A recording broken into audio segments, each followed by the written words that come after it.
Hello my dear friends, आप सभी लोगों का हमारे यूट्यूब चैनल में एक बार पुनः स्वागत है। आज बहुत दिनों के बाद वीडियो के माध्यम से आप लोगों से मुलाकात हो रही है। तो आप में से बहुत सारे लोग होंगे जो पोस्ट ग्रेजुएट टीचर यानी कि पीजीटी यूपी पीजीटी के लिए प्रिपरेशन कर रहे होंगे और यूपी पीजीटी और टीजीटी का फॉर्म भी अभी फिलअप हो रहा है। उसकी लास्ट डेट आप लोगों को पता ही होगा, शायद 11 तारीख है, 11 अप्रैल तक रजिस्ट्रेशन करने की। तो आप लोग लास्ट डेट का वेट ना करें, जल्दी जल्दी से अगर आपको फॉर्म फिल करना है तो फिल कर दीजिए और प्रिपरेशन में जुट जाइए पूरे मन से। वैसे तो आप सभी लोग, बहुत सारे लोग जो होंगे वो बहुत अच्छे से प्रिपरेशन कर रहे होंगे बहुत टाइम से, बट अभी क्या है, अभी एकदम क्रूशियल टाइम है। यानी कि आप लोगों को कहीं भी कोई टाइम वेस्ट किए बिना बहुत अच्छे से प्रिपरेशन करना है। सारे कॉन्सेप्ट को, सारे टॉपिक्स को अभी आप पढ़ सकते हैं, इतना सफिशियंट टाइम है आप लोगों के पास। और साथ ही साथ आप प्रीवियस ईयर क्वेश्चन को सॉल्व करके भी बहुत बेनिफिट ले सकते हैं। देखिए, प्रीवियस ईयर क्वेश्चन को आज हम सॉल्व करेंगे। तो मैं आपको एक अप्रोच देने की कोशिश करूंगा कि प्रीवियस ईयर पेपर से कैसे आप मैक्सिमम बेनिफिट ले सकते हैं। ठीक है, अगर आपने जैसे मान लीजिए कि प्रीवियस ईयर क्वेश्चन आपने उठाया और आप उसको सॉल्व करते हुए चले गए, या फिर आपने सॉल्व उठा लिया है, कोई ऐसी बुक आपको मिल गई जिसमें वो सॉल्व्ड है और आपने उसको उठाया, देखा, अगर समझ में आता है तो ठीक है, नहीं तो आपने सॉल्यूशन देखा और आगे बढ़ गए। ठीक, तो उससे आपको बहुत ज्यादा फायदा नहीं होने वाला है। ठीक है, तो इस पे बहुत डिटेल में हम लोग बात करेंगे अभी, बहुत अच्छे से। तो चलिए, सबसे पहले मैं आपको कुछ चीजें बता दूं। 2016 का पेपर हुआ। हाँ, एक बात सबसे ज़रूरी है, आपको चैनल के नाम से ही पता चल गया होगा, केमिस्ट्री नोशन, यानी कि हम इसमें सिर्फ केमिस्ट्री सब्जेक्ट की बात करने वाले हैं। ठीक है, तो 2016 के पेपर को अगर आप उठाइए तो बेसिकली हम इसको डिवाइड कर सकते हैं 3 सेक्शन में। एक ऑर्गेनिक, दूसरा इनऑर्गेनिक और तीसरा फिजिकल।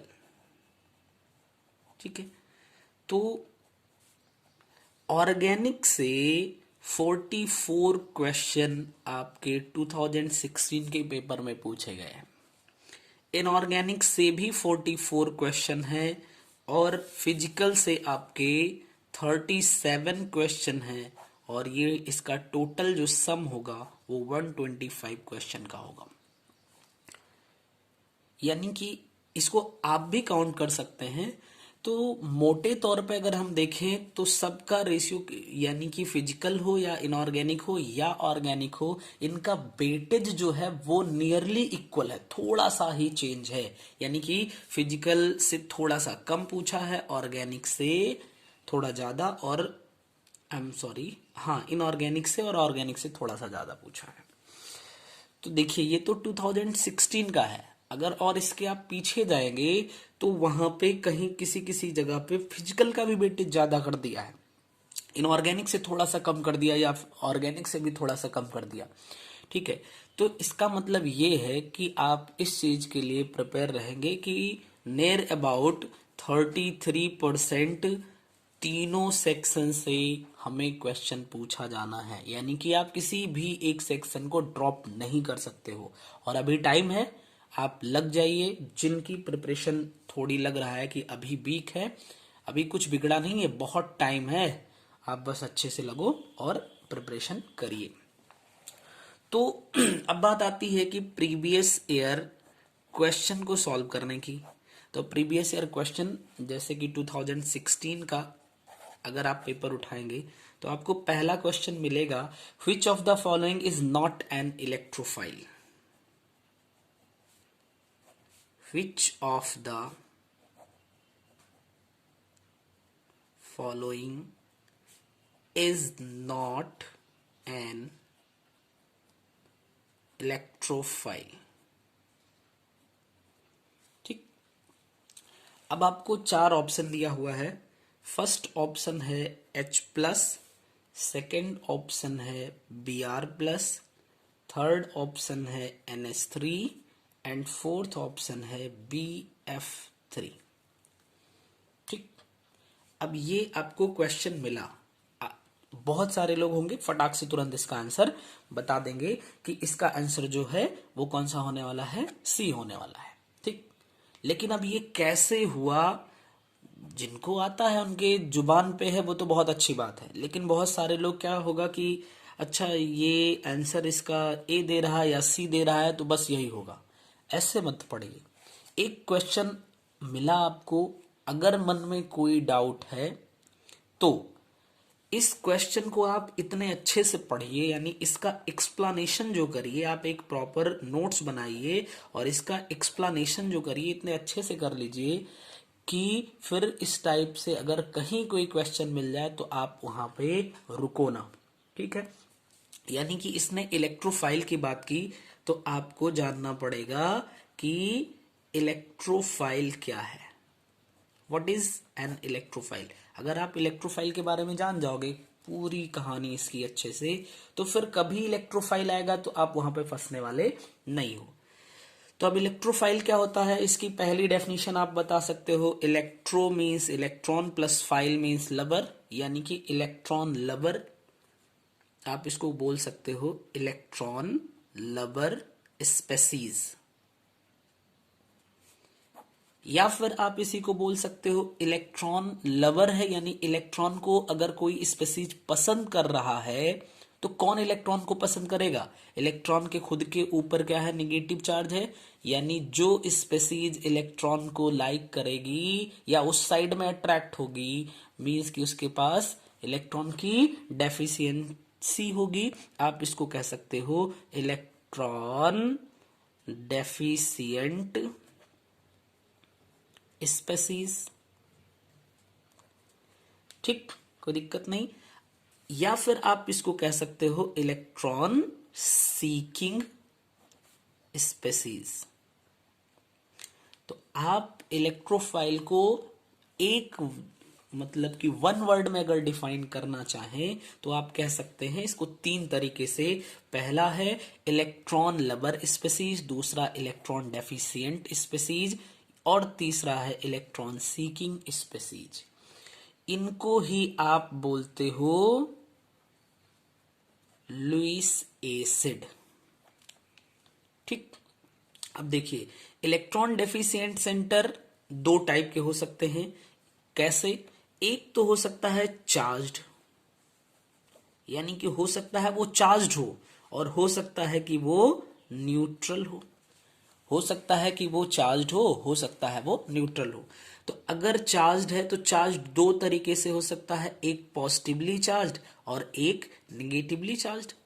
अब देखो आपने कहा इलेक्ट्रॉन डेफिशिएंट, तो अगर निगेटिवली चार्ज्ड होगा यानी कि इसके ऊपर तो ऑलरेडी निगेटिव चार्ज है, मीन्स इलेक्ट्रॉन की यहाँ पे डेफिशिएंसी नहीं है, ज्यादा इलेक्ट्रॉन है, एक्सेस ऑफ इलेक्ट्रॉन, तो ये निगेटिवली चार्ज्ड स्पेसीज इसमें तो आएंगी नहीं। फिर आएगा क्या, पॉजिटिवली चार्ज्ड स्पेसीज।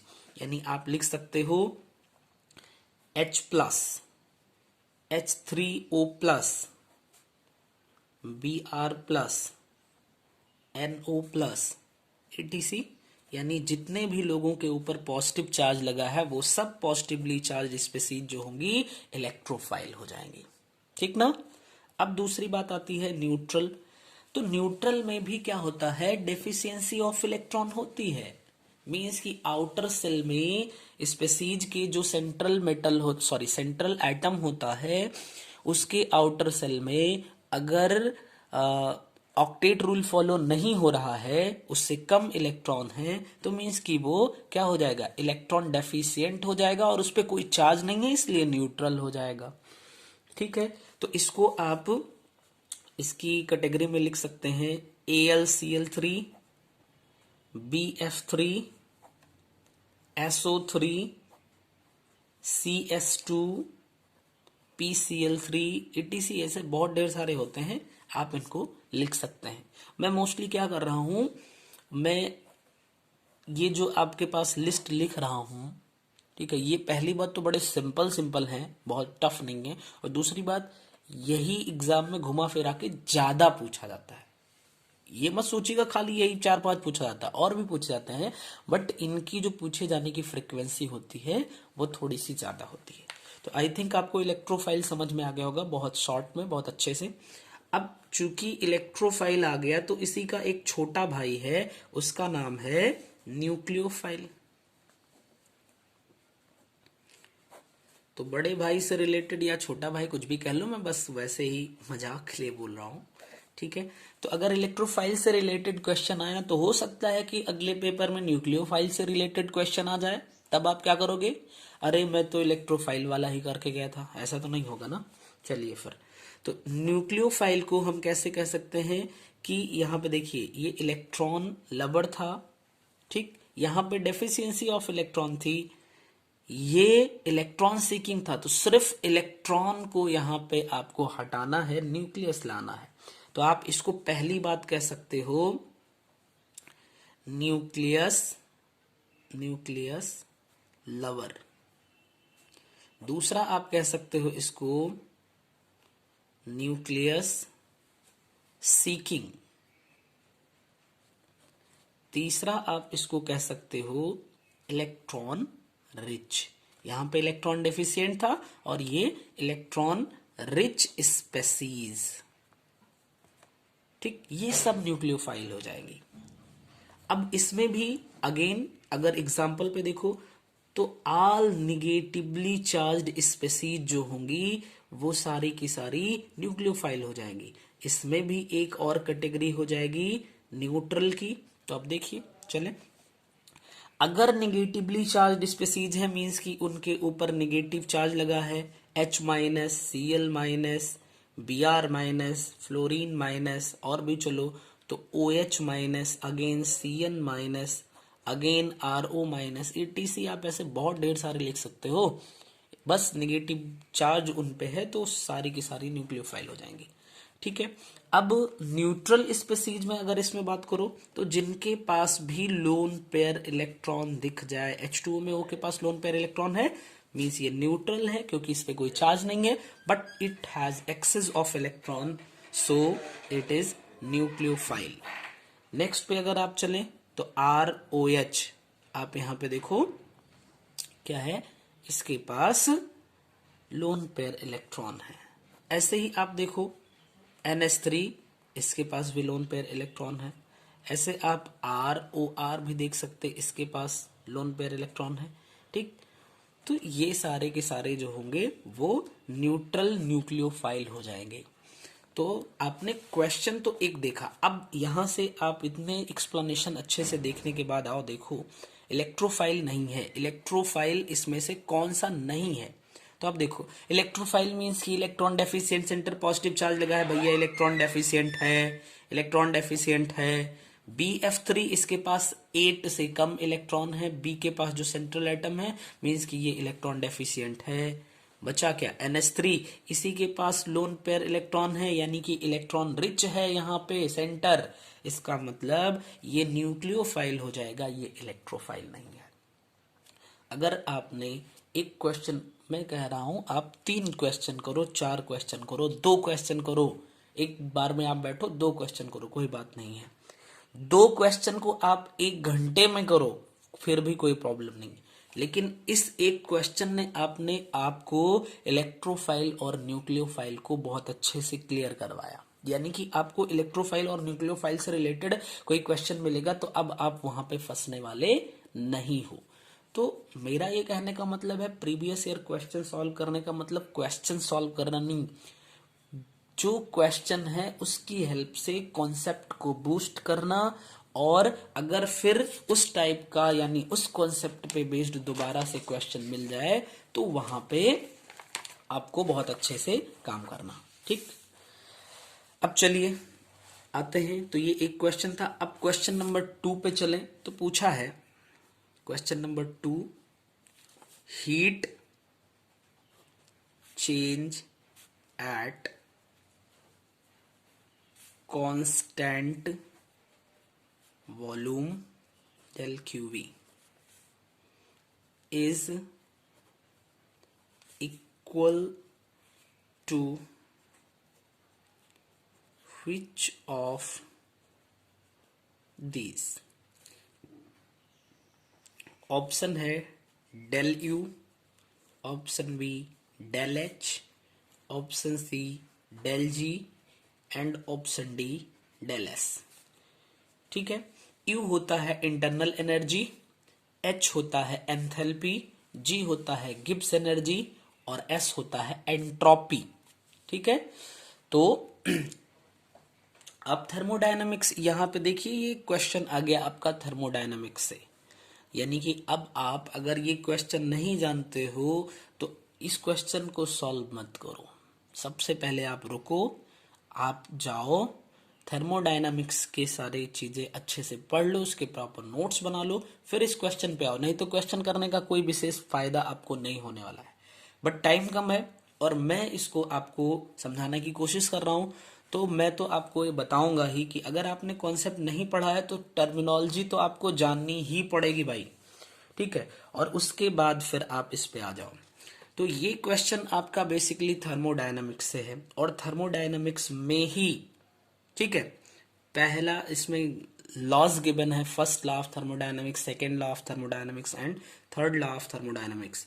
तो फर्स्ट लॉ ऑफ थर्मोडायनामिक्स ये कहता क्या है? फर्स्ट लॉ ऑफ थर्मोडायनामिक्स क्या कहता है? ठीक है।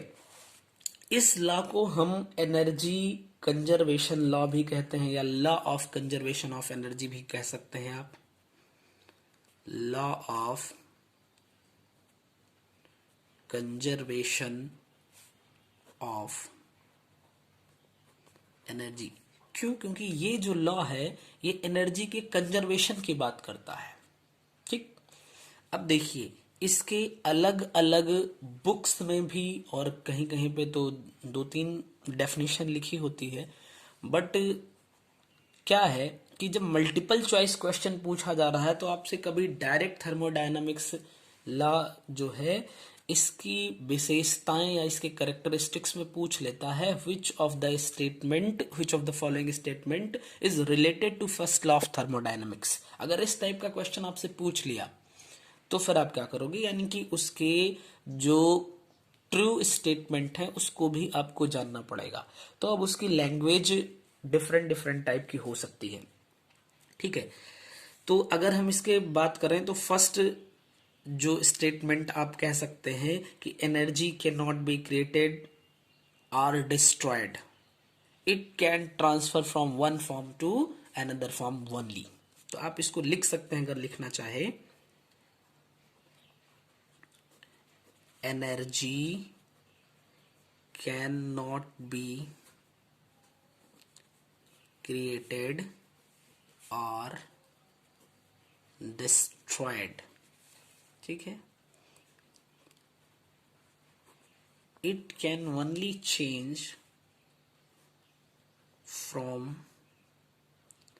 One form to another. इसी चीज को आप दूसरे तरीके से भी कह सकते हैं, total energy of the universe remains conserved या कांस्टेंट ड्यूरिंग एनी फिजिकल और chemical change. Means total energy of the universe remain constant, या फिर आप इसको लिख सकते हैं कंजर्व्ड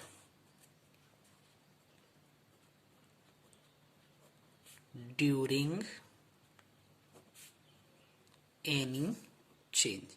यानी कोई भी चेंज हो, चाहे फिजिकल चेंज हो या फिर केमिकल चेंज हो, किसी भी चेंज के दौरान जो यूनिवर्स की टोटल एनर्जी होती है उस पर कोई फर्क नहीं पड़ता, यानी कि वो कांस्टेंट रहती है या फिर कंजर्व्ड रहती है। तीसरे तरीके से आप कह सकते हो अमाउंट या the amount of energy disappears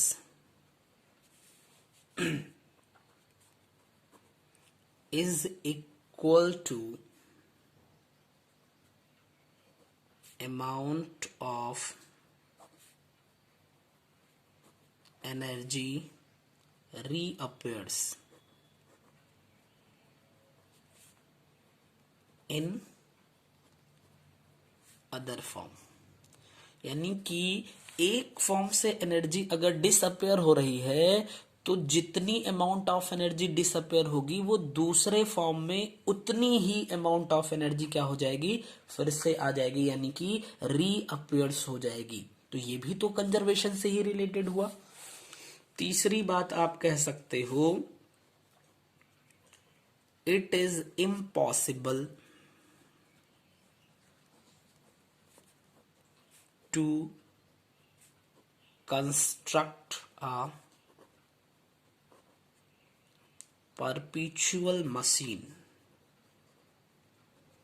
यानी कि आप ऐसी कोई मशीन नहीं बना सकते हो जिसमें एनर्जी का कंजम्पशन ही ना हो। ठीक है, यानी कि ऐसी कोई भी मशीन बनाई नहीं जा सकती। तो ये था इनका स्टेटमेंट। अब इसमें से कभी कभी कोई कोई स्टेटमेंट पूछ लेता है, तो फिर आपको ये आना जरूरी है। ये थ्योरेटिकल था। अगर आप मैथमेटिकली बात करो, मैथमेटिकली, तो फिर आप क्या लिख सकते हो, सपोज दैट मान लो आपकी ये एक सिस्टम है और इस सिस्टम की जो इंटरनल एनर्जी है वो है U1। आपने क्या किया, आपने इसको Q amount of energy provide कर दिया। ओके, तो फिर क्या होगा, इसकी एनर्जी तो थी U1, आपने इसको Q अमाउंट ऑफ एनर्जी दिया। कहीं कहीं पे कैपिटल लिखा होता है, कहीं स्मॉल, तो उससे आप घबराइएगा नहीं। ठीक है, तो क्या हुआ, अभी सिस्टम की एनर्जी तो चेंज हो चुकी है, तो हम कह सकते हैं कि मान लो इसकी एनर्जी U2 हो गई, तो ये U2 इज इक्वल टू होगा क्या, U1 प्लस Q। अब देखो, अभी मान लो कि इसके ऊपर क्या हुआ कि वर्क किया जाए। अब दो तरीके से काम हो सकता है, समझो, या तो ये सिस्टम से वर्क होगा या तो सिस्टम पर वर्क होगा। सिस्टम पर अगर वर्क आप कर रहे हो, ध्यान से सुनिएगा, तो इसका मतलब जो कार्य है ये भी एक ऊर्जा होती है। तो आपने इस सिस्टम को जब कार्य किया, यानी इस पे बल लगाया, तो मतलब इसकी एनर्जी को आपने बढ़ा दिया। तो ये एनर्जी हम इसमें और ऐड कर सकते हैं। लेकिन अगर आपने सिस्टम से वर्क करवाया तो इसकी जो एनर्जी थी, अगर इसने थोड़ी सी एनर्जी किसी दूसरे काम में खर्च कर दिया, तब तो इसकी एनर्जी घट गई। यानी कि यहां पे हम दोनों एक साथ अगर लिखना चाहें तो प्लस माइनस W कर सकते हैं। इस U1 को इस साइड में लाओ तो U2 माइनस U1 होगा, यानी कि change in internal energy is equal to Q plus minus W। लिख सकते हैं कि नहीं लिख सकते? अब अभी रुकिएगा, देखिए क्या है कि अगर आपका वर्क वो सिस्टम पर हुआ है, यानी कि आप यहां पे लिख सकते हैं if work done on the system, तो फिर क्या होगा, del you is equal to Q plus W।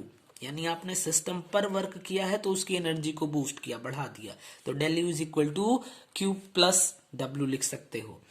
लेकिन दूसरी कंडीशन ये है कि if work done by the system, यानी कि सिस्टम के द्वारा वर्क किया गया है, तो फिर क्या होगा कि इसकी टोटल एनर्जी Q थी, अभी क्या हो गया है कि ये काम करेगा तो इसकी एनर्जी थोड़ी सी घट जाएगी। ठीक, समझो, उसकी इंटरनल एनर्जी U1 थी, आपने Q अमाउंट दिया, बट जो आपने एनर्जी प्रोवाइड की उसमें से W अमाउंट खर्च हो गया काम करने में, तो बाकी बची ही एनर्जी जो होगी वो उसकी इंटरनल एनर्जी में चेंज कर पाएगी ना। तो बाकी बची, आपने Q दिया, W खर्च हो गया, तो Q माइनस W ही बचा, और यही क्या करेगा, सिस्टम की इंटरनल एनर्जी में चेंज करेगा। इतनी बात समझ में आई? अभी ये खत्म नहीं हुआ है, अभी थोड़ा सा आगे चलते हैं। आप देखो,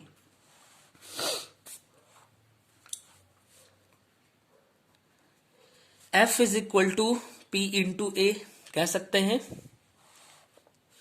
अरे भाई, P is equal to F upon A बोलते हो ना। पर यूनिट एरिया पे अप्लाइड फोर्स जो होता है उसी को आप प्रेशर कहते हो। बोलिए, कोई दिक्कत नहीं ना। अब अगर आप W लिखना चाहो तो W इज इक्वल टू आप लिखते हो F इंटू डी, यानी डिस्टेंस, हम इसको L कह लेते हैं, कोई दिक्कत नहीं। अगर हम यहाँ पे डेल W करें यानी स्मॉल अमाउंट ले लें तो यहाँ पे हम इसको स्मॉल ले सकते हैं, ठीक है ना। अगर फोर्स हमारा कांस्टेंट रहे और उतना ही वर्क करना है, थोड़ा सा चेंज करना है, तो फिर क्या होगा कि जो, जैसे सपोज दैट यहाँ पे कोई ऑब्जेक्ट रखी है, ये कोई ऑब्जेक्ट है, तो अगर ये थोड़ी सी ही डिस्टेंस डिस्प्लेस हो रहा है, इसका मतलब कि इसका जो वर्क डन होगा इस पर ये कम होगा, ठीक। तो del W is equal to F की जगह पे आप लिख सकते हो P इंटू ए और इंटू डेल L। बताइए, कोई दिक्कत नहीं ना। Del W is equal to P, आप समझो V इज इक्वल टू होता है A इंटू एल। एरिया में अगर आप लेंथ से मल्टीप्लाई कर दो तो फिर आपको वॉल्यूम मिल जाएगा, तो आप यहां पे लिख सकते हो डेल बी।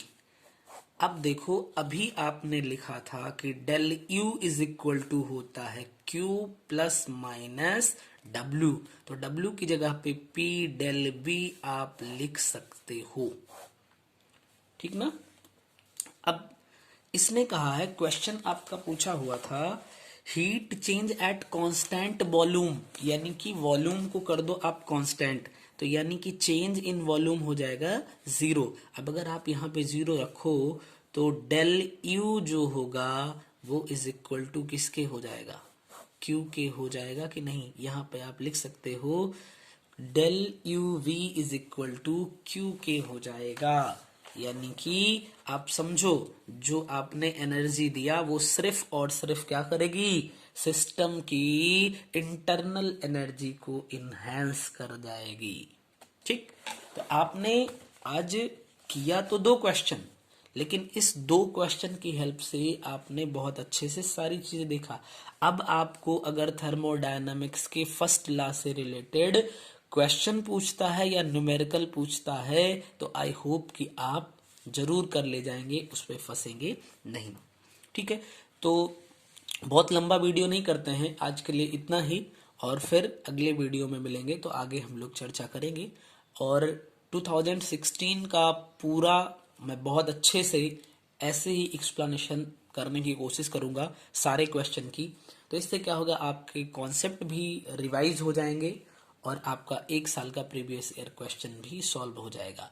अगर किसी को पर्टिकुलर कोई टॉपिक में प्रॉब्लम होती है तो आप कमेंट कर सकते हैं, और मैं टाइम लगते ही उस पर वीडियो बनाऊंगा ताकि वो आपका कॉन्सेप्ट क्लियर हो सके, ठीक है।